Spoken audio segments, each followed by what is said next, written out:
Innovation Studio is a makerspace where anyone can join. We're open to the community, students, faculty, staff, researchers.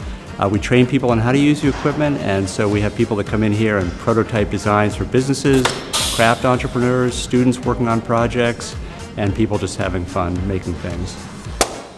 We are at Nebraska Innovation Studio, and we are doing a welding shoot with a robot. The fact that we have these machines open to anybody and everybody is unlike anything else in the country. The American Welding Society predicts a shortcoming of over 300,000 welders by 2026. That's soon. I'm an intern, so I do a lot of the plasma cutter and fiber laser training, and then all the 3D printer training back there as well. So the fact that we can teach people these machines, you have the ability to come in and practice this all you want, and then also show them an application that they could walk out the door and immediately start making money on. I think that's going to be transformative for the region.